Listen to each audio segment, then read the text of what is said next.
Like, this is philosophy class. We're pursuing truth. And so you cannot just nod your head because I happen to look at you. You have to tell me the truth. Welcome to Classical Etc. You're in the studio with Memoria Press. Welcome to another episode of Classical Etc. I'm Jessica Gardner, and I'm here with our usual guests, Martin, Tanya, and Paul. And no matter how long you have been on the path of classically educating children, you have probably experienced some trials and some triumphs. And that is what we're going to talk about today. The moments of success and some flops that we've had in classical education. I am really excited to hear about your experiences. But before we dive in, as always, what we're reading. Tanya, what page number? 1018. I've got like 100 pages left, and then the 100-page epilogue. And then I can put this baby to bed. What is this now? War and Peace. Oh, War and Peace. How could you not remember? It's been for 2 months. That's all I've read for 2 months. Yeah. So I'm getting there. I'm very, very close. And it's so good. Yeah. So it's not a burden at this point. It is not a burden. It's a joy. But, I leave for England in a week, and I need to be done. I need not to carry that heavy book with me. Yeah. I'm going to take something very small. Oh, yeah. But I bet the 200 pages seems tiny compared to... Oh, it is? Oh, when you look at the book, but you're still holding the 1,200 yes, page you are book. still holding the 1,200 pages. You feel the weight of what you've done. That's right. That's right. I mean, trying to read it in bed and actually hold it up. Oh, yeah. I've never even attempted that one. I'm like, no, this is not a bedtime book. It's too big.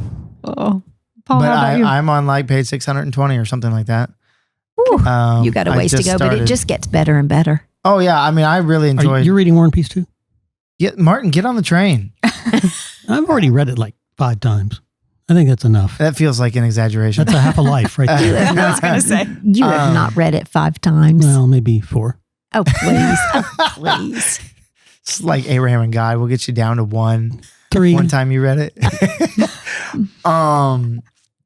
Yeah, no, I've had absolutely no time to read. I actually,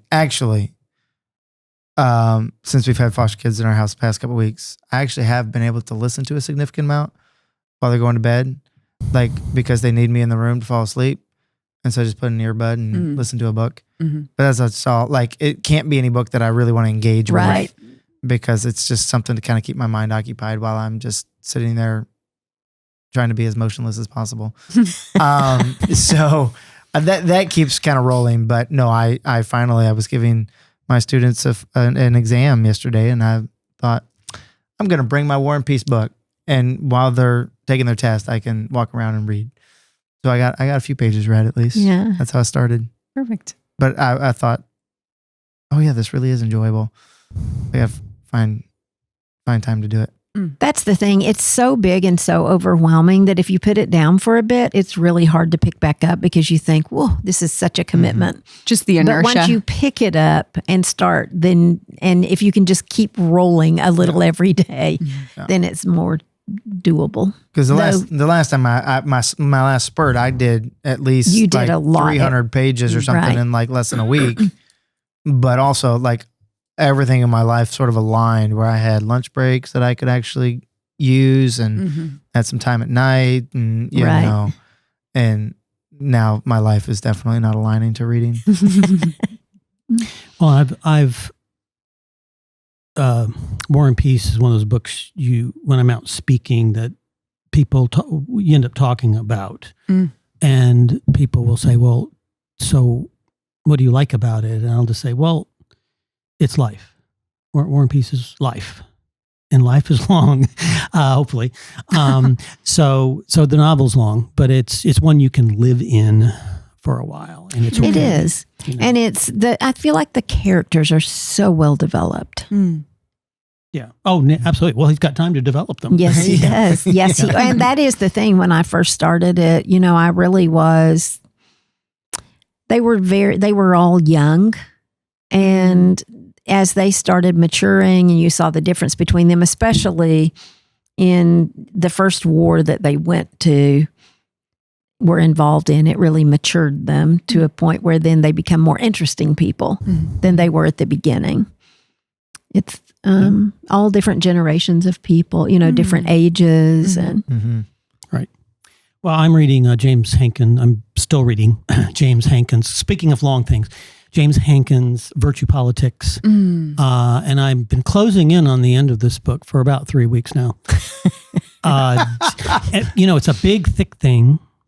And there's an index or the sources, the footnotes are quite a few pages. This is a good thing about it. Yes. And there's 3 appendices, but it's still 517 pages of actual reading. So I'm in the last 100 pages now. But I've mentioned this before. It's a book about political philosophy in the Renaissance, and it's all we hear about is Machiavelli, when in fact he was not representative of the thinkers back then. The thinkers back then were not as self-interested as Machiavelli is.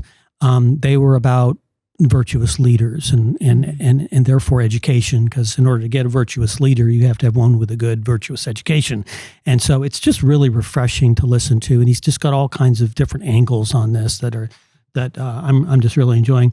And of course, our new book from Memoria Press, A Defense of Classical Education. I'm sure producer Kuiper will put a graphic of this up on the screen, maybe. And you can purchase these at Memoria Press, Memoria College Books, which is a link on our Memoria College website. I really think this is the best book on classical education that's ever been written. The only exception possibly being Climbing Parnassus, which we talked about last week. Yes, we talked about that Tracy had told me he wouldn't have written Climbing Parnassus and Tracy if this had been in print. Yes, and Tracy does the introduction to this book, because I think this is why I knew about this originally, is because he mentions this book. Tracy Lee Simmons does in Climbing Parnassus. Right. So, but I've probably read this 4 or 5 times. Legitimately. Really? Yeah. Yes, I That's do. more believable. No, I do believe that. that. No, because I read it every year because I teach it in my Introduction to Classical Education course for the college in the summer, which is coming up But again. even before that, 10 years ago, he would read it and come to me and say, why don't we publish this? And then 2 years later, he'd come back and say, why don't we publish this? I've just reread it. It's really great. We should publish it. And finally, it happened. Yes, finally it happened. So and it's beautiful. It's got this great picture of the guy on front, and it looks like he means business. It does, doesn't it? R.W. Livingston, the author. Yes. So yeah, so I'm really excited about this being out. I think that's something we want to identify ourselves with is a book of that high quality about classical education.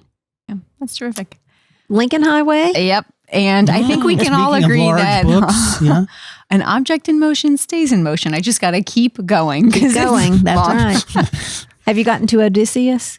No. Okay. Oh. Okay. That's one of the great scenes. Keep going. My motivation? Keep going. Okay. I would like to interject and say I got an email from a listener that told me that she was on my side when it came to Amor Towels. Okay. Well, I'm sorry for you and for her. And I was so happy that I am not alone in my objections. And so it's not objections. You just think that I think he's overhyped. You're alone in your principles. He's overrated. Yeah, he's overrated. What other writer writing right now is that good? I don't feel a need to say one writer today is because as good as one of the greats. Think of one. That's why. No, I think I do think that his books are going to be around a long time. I do think they're that good. Of the writers writing right now, I think he will be here in another 30, 40 years. I don't know about Rules of Civility, but definitely A Gentleman from Moscow and Lincoln Highway, I think will stay around. Sorry, man. But we'll see. I'll find out. See. Y'all will probably be dead, so I'll find out. Okay. That's true. He does have that on us. Yes, he does. Wow. Well, let's get to it then. I think we should apologize, Martin and I, for last week's podcast where we talked for an hour because Paul wasn't here to shut us down. That's my role, I suppose. I suppose so. So we'll see if we can do better today. With Paul Abs. We'll see. We'll see what the ratings are. I'm sure they have to be great because who wouldn't want to listen to you and I talk for an hour? So if you missed it, that's one to definitely go back and get, and you can easily find it because it says 55 minutes. The fewer people we have, the longer the show. It's How does that happen? But Paul, to bring you back to the podcast, I want to start with you. And let's start low and end high. So can you tell us whether it's a project you worked on at the press or in a classroom here, tell us about a trial, something that maybe you tried and it flopped. Do I have to only keep it with here? Okay. Something in classical education. Yeah, what came to mind was when I tried to teach Lingua Latina before I came here, which is an immersion approach to Latin. And I say Latin from 3rd grade, and and I'd gone through college, and I tried to teach this. Like, I knew my Latin, and it was an utter failure. Like, the kids kind of just looked at me, and these were kids that actually were used to going to the liturgy in Latin, but they would just look at me and go, we have absolutely no idea what you're trying to do or what you're saying to us. And so, yeah, that didn't last very long at all. And I realized it's a nice thought.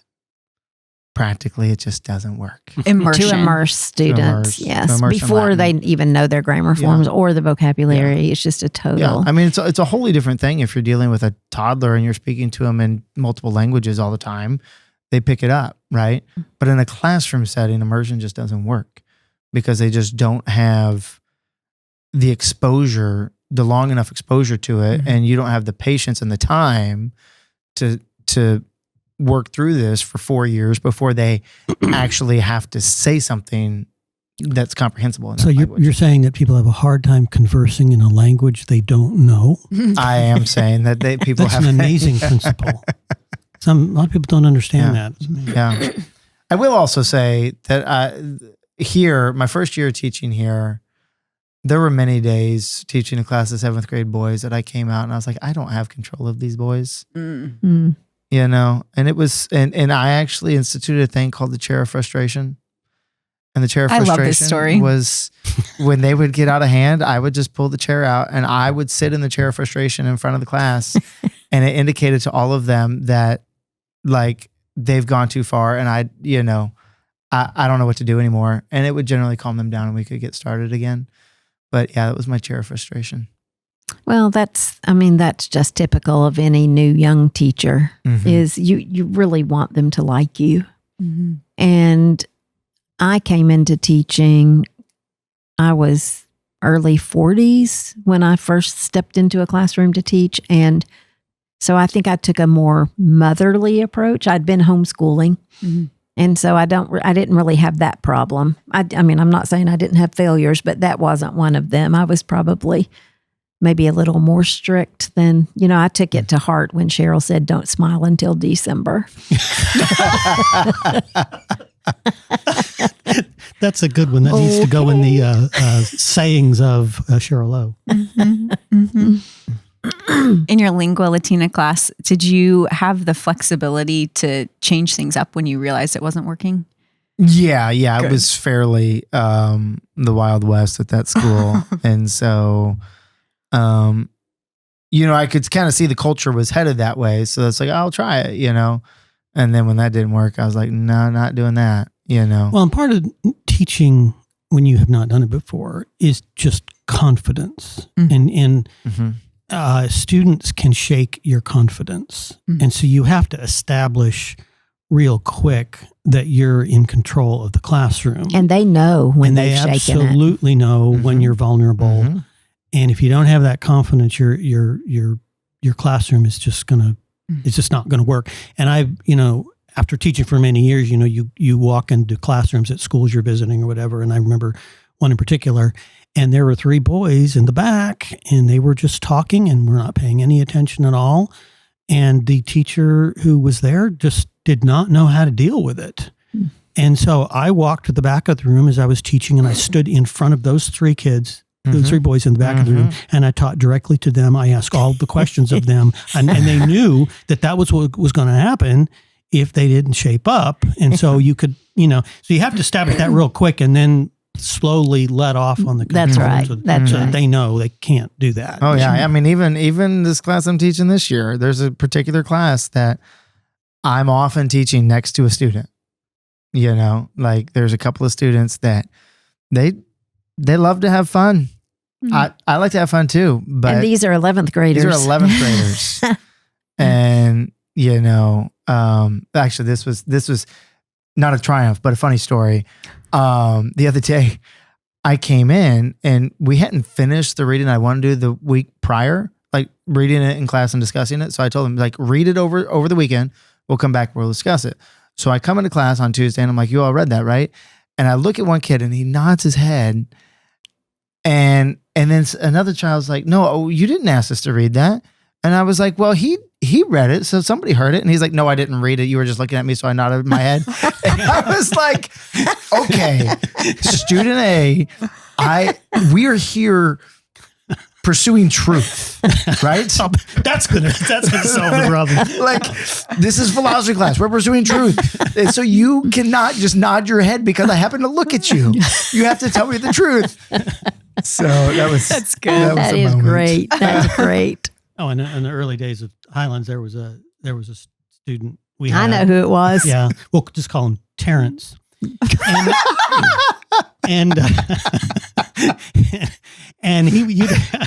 I finally just had to put him in the front desk, in the front row, right in front of me. And then even then, I would have to, you'd go around asking questions, right? Susie, whoever, and then you'd go to Terrence. And, and then you'd ask him a question. He'd think, okay, he's not going to call on me for another 8 times. And then no, next time, Terrence. Sometimes Terrence, until, and he was just a high energy He boy. was high energy. And one time I walked in and he was actually teaching your Latin class. I think I made him do that as a punishment. He was literally at the board teaching the class. I think I did. I said, okay, you seem to know the subject. Here, go up to the board, please. And then there was the time he jumped out of the second story window. Yes, there was that time. At Crescent Hill. He didn't get hurt. Of course. Do we really want to advertise this? Oh, well, Martin, a trial. Oh, I think back to the early days of teaching. And it not really a trial. It's just, things that you didn't know not to do, I guess would be the way. But, and so I remember teaching history, and this is also the early days of classical education too. So you didn't have a good back in the Roman and Greek times. Roman and Greek times. That was the problem. Just I couldn't speak their language. No, but when we were all trying to figure out what to do, okay, and so I remember spending, like we were doing. Everybody thought you had to teach history chronologically. So what better place to start than Egypt? So I think my first year I did Egypt the whole year. And stuff like that. And I think, what a waste of time. So it's really just stuff. It says, because in my early days, we really didn't know what we were doing. We had to figure it out as we went along. And after meeting Cheryl and working through all this stuff, you got to know that better. But we didn't know. No, we all made the same mistakes together. We were all doing it corporately. Yeah. Oh yeah. So it was just wasting time on things you didn't need to be spending so much time on, and not getting through things fast enough. And because we didn't have a developed curriculum, we were figuring it out. And so I would do projects that I would never do now. Teaching, just, just thinking I need to develop this course. And it's just totally unnecessary. I interviewed somebody yesterday that teaches at another school here in the city, and she used to teach at a school that used our curriculum. And she said then she goes to this other school and she's like, I have no curriculum. She said, I loved teaching at the previous school because everything was laid out for me. It was exactly what I needed to do every day, and all I had to do was prep it. And at this other school, I have what they call resources. And so I'm creating my own curriculum, and it's awful, which is why she was interviewing with us for a job, because she doesn't want to do that anymore. She said it's just not effective. And, you know, teachers don't spend their time teaching. They spend their time developing. So that's what we were doing. We were developing. And so you just go overboard. You get a little bit too enthusiastic and try to do more than you need to when you just, I mean, really, it teaches itself, honestly. Yeah, and I've said this for a long time, is that most schools do not have a curriculum. You know, an ad hoc collection of books that can be changed by any teacher at any time is not a curriculum. You know, and this is not well understood by anybody, really. There's a bunch of schools out there who there's something different that's taught every year, depending on the teacher, depending on their whims at the time. There's no consistency. And you have a curriculum department, literally. What do they do? I mean, because the teachers are having to write their own stuff. Right. And they don't have any guidelines for it or anything. And so it's a real shame. Not, again, waste of time. This is the principle that's developing today, the theme. Would that be your trial? Or No, I do have trials in the classroom, but for me, what I would consider my major fail was really in homeschooling. And just my big regret there is that I didn't relax and enjoy it, that I was so concerned with getting it done, with getting the laundry done, figuring out how to cook dinner, how to get to church for a meeting that night. And I really, now that it's all over, I really wish I had just basked in it more and really just enjoyed it more than I did. For me, it was a burden, and it was something that I fully believed in and would do again. But I think I'd do it better next time because I'd be more relaxed.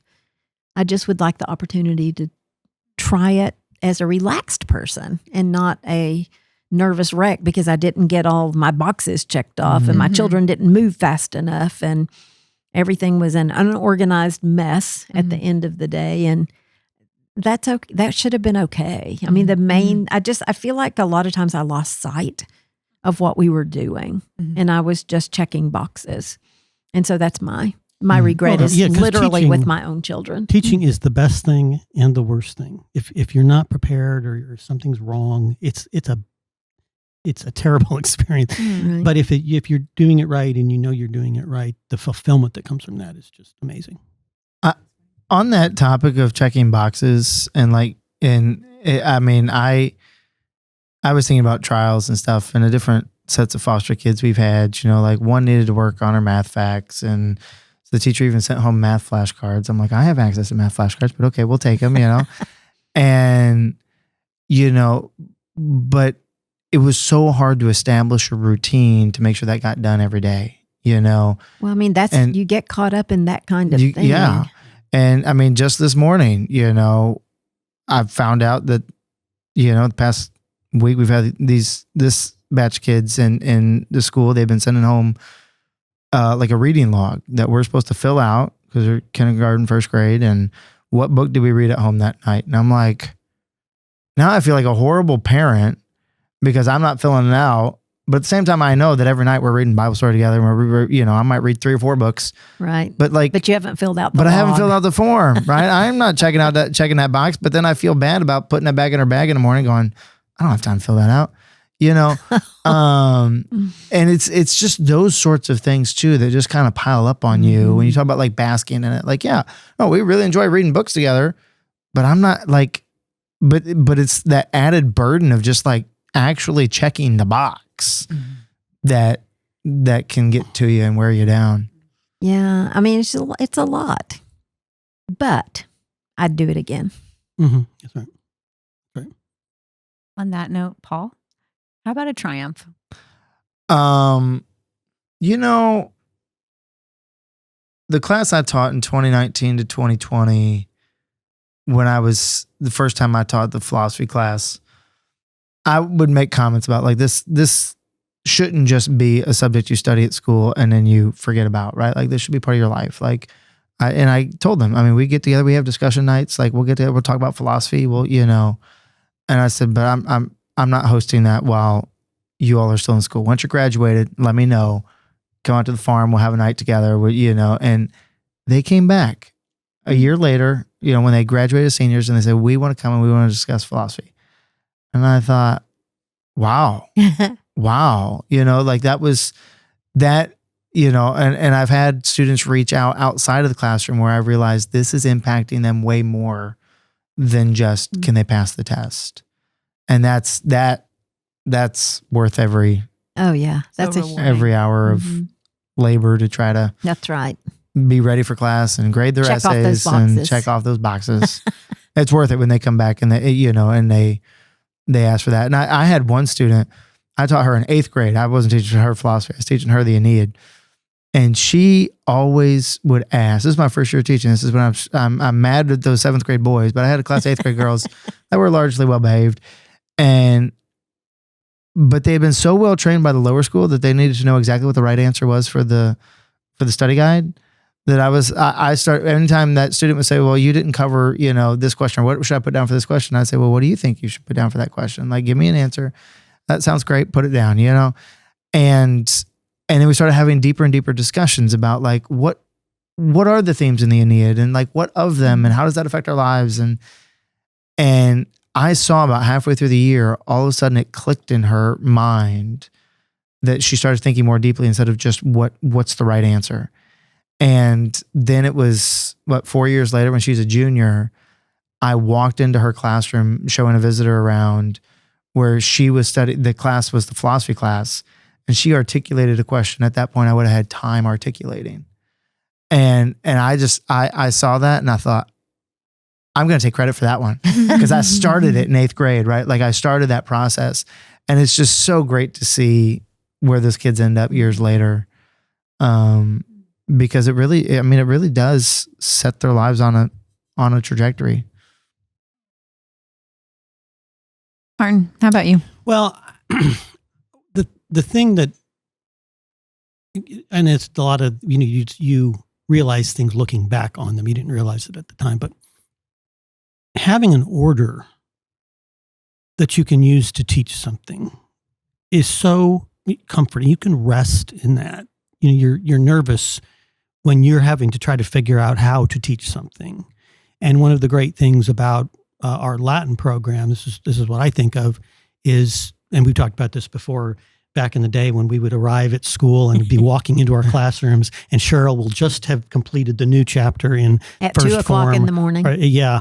And at 2 o'clock in the morning, and we would be handed the lesson as we were going into the classroom. So we were teaching words we did not know, some of us, and maybe a grammar lesson that would be new to us. But her system of instruction that we use in our textbooks here was so good that it didn't matter. You knew how to teach it because it had been the same way you taught it before. And of course, this is in Latin, and we're teaching it grammatically, which is grammar is the order of language, right? Mm-hmm. And so there's an orderly way to do an orderly thing. And I remember, you know, because you were talking about, you know, conversing in Latin and all this stuff that looks really good to a lot of people. And I remember, because at our school, you'll be teaching, and visitors can walk in the room on these tours anytime. And it's amazing, and we go do that ourselves sometimes. And every time you walk in, they're doing something productive. There's never any time when they're not doing something that they're learning. It's pretty amazing, actually. So I remember sitting in the Latin class one morning, and I'm doing that little drill where you have this room full of kids. And back then we had like 20, I had as many as 23 kids in a classroom. But if it's orderly, that's less of a problem, right? So doing Well, those and little, if they're not in kindergarten. right. Yeah. I mean, and we're talking junior high, I think was this class, was Latin class. And so one of my exercises, what I would say, okay, I want the form of the Latin word for earth in the dative singular. And nobody knew who I was going to call on. And so I would just scan the room. You know, Terrence would be right in front of me something. But I would look around the room and I would just pick somebody at random. And so every single person in the room had to be thinking because they could be chosen. Called on. Yeah. And I remember we had these visitors that day and they came in and I'm thinking, oh my gosh, this is going to be like the most boring thing they have ever seen. This is not going to be a good look, right? Because it's not exciting. And so it was like 8 people, you know, they came in and found them. And I'm doing this with the kids and this, you know, silence. I want, you know, the Latin word for servant in the genitive plural. Just wait. And they're all and you give them time to think and then boom. And I thought those people were going to think this is terrible. Well, I heard back. They thought it was incredible, you know, but that order. And once you establish that order, particularly, it doesn't take long in a Latin class, I don't think, because it is so orderly. After 3 or 4 weeks, you realize you've got the system down. Everyone understands the system. Mm-hmm. It's working. It's efficient. And you just feel good. Mm-hmm. You know, so that's not any real necessarily particular instance, but it just goes to the point that if you have an orderly way to do something, it's easy to do. Mm-hmm. And what that reminds, you know, you always hear you learn so much from your failures, but you learn from your successes too. Oh, absolutely. Yeah. That's what it reminds me of. Absolutely. Yeah. Okay, Tanya, how about you? So I don't have a triumph that is my personal triumph, but I think it's a triumph of classical education. And I feel like I saw it because I've been listening for 2 days to students reciting all 70 stanzas of Horatius at the Bridge, 11 and 12-year-olds, 6th graders. And this started, Cheryl for years wanted us. She really thought our students should memorize Horatius at the Bridge. I'm not sure how she settled on 6th grade to be the age when they would do it, but she gave Matt Dickey and I were both teaching 6th grade, and she gave us the challenge to see which of our classes would have the most students who memorized it. And that's where it started. Well, now it's become so much a part of our culture that the majority of our 6th grade students do it. And the triumph, it's a very hard poem. And it is 70 stanzas, and it takes 20 minutes to recite if you recite it fluently. I yesterday had a student that it took 35 minutes. So he wasn't all that fluent, but he did get through it. But it really should take about 20 minutes if you do it right. And like out of 32 students, I think 26 actually memorized these 70 stanzas. And they just expect that they're going to do it now, and they look for it. But this is the first time that we say to them, you're on your own for this. We're not memorizing this in the classroom. We definitely go through it for several weeks at the beginning of school, and we go through the entire poem to make sure that they know what they're memorizing and what they know the story, they know what it means. And if a student gets stuck, you can remind them where they are in the story, and they can get right back into whatever stanza they're on, because our teachers do a great job making sure they do understand it. But it has just the thought that they can do this. I mean, I haven't memorized this poem. I've listened now to 8 students in the past 2 days. And then this week, I also listened to the videos that were sent to us of 3 homeschoolers doing it. And so more and more people are doing it, but these kids think this is possible. They don't think, well, who could ever do this? Who is going to do this? I'm 12 years old. There is no way. But they do. And they don't they don't bat an eye. They know they're capable. They absolutely do. And I think that is a huge triumph. They are just in the 6th grade. They're halfway through their education, and they've done this. So, of course, they're going to be ready to do philosophy in the 11th grade, because this education sets them up for success. And I think that is a huge triumph, and why I think Livingston would agree with me that, that is one of the huge benefits, is that they know they understand what they're capable of, and they're willing to take that next step forward, to actually step out and attempt something that we might think, no way.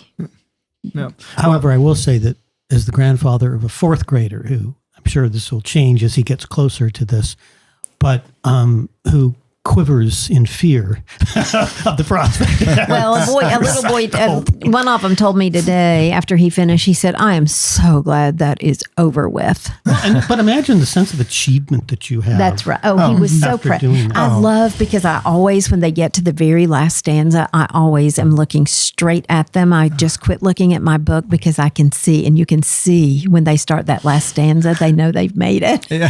And they just get, the smile just gets bigger and bigger and bigger as they get to the very last line, and then it's done. I did it. And I think part of their ability to kind of take it on, and the fact that most of the kids decide to do it, is also how it's presented to them. Yes, it's not like, ooh, this is going to be really tough, and I don't know, many of you aren't going to be able to do it. It's this is this is what we do. Yes, and it's really presented as something doable and achievable, which it is. Yes. And I think that gives them the confidence to bite into it. I do too. It has at our school. It has become the culture of the school. And so they just know when they get to 6th grade, this is what they're going to do. And I watched that happen too. After we had done it for a couple of years, I watched then parents coming in this summer and saying, can we go ahead and get Horatius at the Bridge, because we want to start working on it now. And that's when it was becoming the culture. And now it just is. Everybody just knows this is your rite of passage. Right. And it's good to have those things, academic versions of rites. Yes. And I'm so proud of them, of that, because they did do it on their own. I mean, they had the help of their parents, but it was up to them. It's not required, but they all chose to do it, to attempt this really difficult thing. And so when they actually do it, it's just a beautiful thing to see. Oh, that's a great note to end on. A triumph. Yeah. That's wonderful. Well, thanks guys for sharing, coming up with your trials and triumphs. And thanks for joining us. We hope that you enjoyed this along the way on your own trials and triumphs with classical education. For more information about the Horatius at the Bridge book, you can go to memoriapress.com and memoriacollege.org for the Memoria College book. Yeah. We'll see you next time. Thanks for joining us today on Classical Etc. by Memoria Press. If you like what you heard, please like, subscribe, or share this episode, or comment. We love to hear your questions and your comments. If you want to learn more about Memoria Press, please go to memoriapress.com. This has been Classical Etc. We're so glad you joined us, and we'll see you next time.